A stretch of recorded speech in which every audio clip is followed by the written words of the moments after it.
थापवड्या किंवा पाटवड्या स्वयंपाकाला घरात काही भाजी नसेल किंवा कधी कधी तर असं काही विशेष काही ओकेजन असेल तरी आपल्याकडे बनवल्या जातात. तर ह्या मसाल्याच्या आमटीबरोबर भाकरीबरोबर खायला मस्त लागतात. त्याच्यासाठी आपल्याला वाटण लागतं आहे. लसूण, हिरव्या मिरच्या आणि कोथिंबीर आपण ते वाटून घेतो आहे. नंतर याला थोडं तेल जास्त लागतं. मी 2 ते 2.5 चमचे तेल घेतलं आहे, गरम केलं आहे.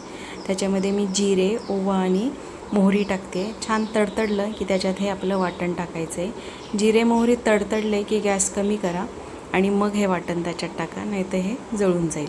आणि व्यवस्थित कमी गॅसवर खमंग असं परतून घ्यायचं आहे. त्या मिरचीचा आणि लसणाचा कच्चेपणा निघून जाण्या इतपत ते परतायचं आहे. ह्याच्यानंतर आपण ह्याच्यात डाळ वापरणार आहे हरभऱ्याची, त्यामुळे आपण ह्याच्यात हिंगाचा वापर तर केलाच पाहिजे.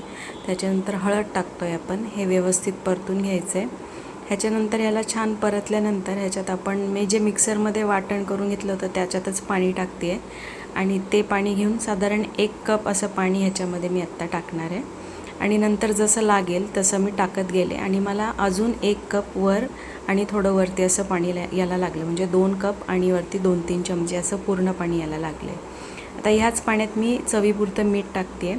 याला व्यवस्थित उकळी काढायची आहे खळखळ. आणि नंतर आपलं लाटणं घ्यायचं आहे आणि ह्याच्यामध्ये हे 1.5 कप मी हरभऱ्याच्या डाळीचं पीठ घेतलेलं आहे ते ह्याच्यामध्ये टाकते आहे. आणि लाटण्यानेच अशी आपण खिशी घेतो तसं करायचं आहे. थोडं थोडं टाकायचं आहे आणि हे ढवळत जायचं आहे.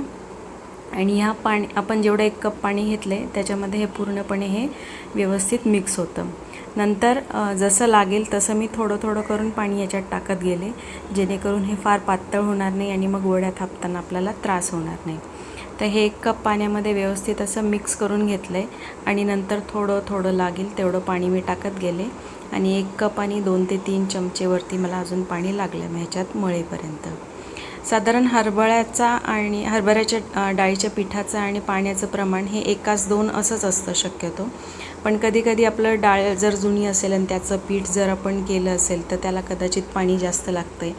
तर आपल्या घरामध्ये आपण नेहमी जे डाळीचे पदार्थ करतो त्याच्याप्रमाणे ह्याचं पाण्याचं प्रमाण तुम्ही ॲडजस्ट करू शकता.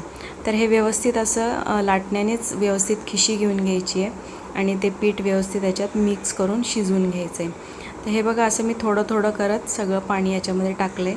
नंतर व्यवस्थित मिक्स करून घेते आहे. पाणी जर कमी झालं तर वड्या अशा दाटतात आणि खाताना अशा कोरड्या लागतात. त्यामुळे व्यवस्थित त्यात पाणी गेलं पाहिजे. तर झाकण ठेवून याला साधारण 8 ते 10 मिनटं व्यवस्थित अशी वाफ काढून घ्यायची आहे आणि हे व्यवस्थित असं शिजवून घ्यायचं आहे.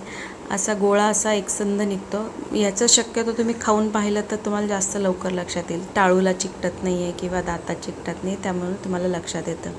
आता हा बेकिंगचा जो कागद आहे मी तो घेतलेला आहे. खाली एक ताट ठेवलं आहे. हा कागद घेतला आहे, त्याच्यावर थोडंसं तेल लावून घेतलं आहे आणि आपण हे शिजवलेलं पीठ ह्याच्यावर टाकणार आहे आणि ज्या ताटात मी थापणार आहे त्याला थोडंसं तेल लावून घेतलेलं आहे खाली. तर आता आपलं हे जे आपण पीठ शिजवलं आहे ते याच्यामध्ये आपण काढून घेऊयात. फार याची खालची खरवड आहे ती काढू नका, कारण काय होईल त्याच्यामुळे मग आपल्या वड्या अशा चिरतील आणि त्या पीठ जे आपण मळणार आहे ते एकसंध होणार नाही.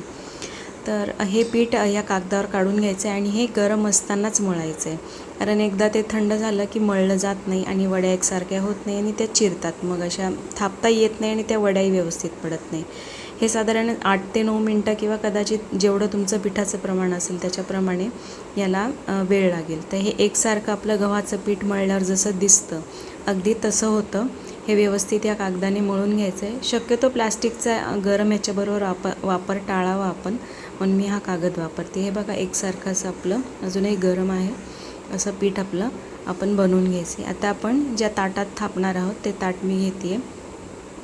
हे तुम्ही आता वाटीने, डिशने किंवा तांब्याने थापलं तरी चालेल. आता मी हा कागद ऑलरेडी मळण्यासाठी वापरला आहे, त्यामुळे हाच मी आता व्यवस्थित घेते आणि घडी करून आणि नेहमीच थापते आहे. गरम असतानाच थापायच्यात, म्हणजे जेणेकरून त्या व्यवस्थित एकसारख्या पसरतात, चिरतही नाही आणि त्या कट करताना पण छान दिसतात. तर ह्या मी अशा एकसारख्या सगळ्या बाजूने एकसारखं करण्याचा प्रयत्न करून अशा या ताटात पसरवून घेते आणि ह्या अशा करून घेते. तर तुम्ही बघाल की असं फार चिरत नाही, कडेला थोडंसं त्या चिरतातच, खूप नाही पण थोड्या तरी चिरतातच की ह्या पिठाचं जर व्यवस्थित प्रमाण हे झालं असेल तर. पण तरीही आता ह्याच्यावर मी तीळ टाकून घेते. तुम्ही हवं असल्यास ओलं खोबरं किंवा आपलं भाजलेलं जे कोरडं खोबरं असतं ते टाकलं तरी चालेल.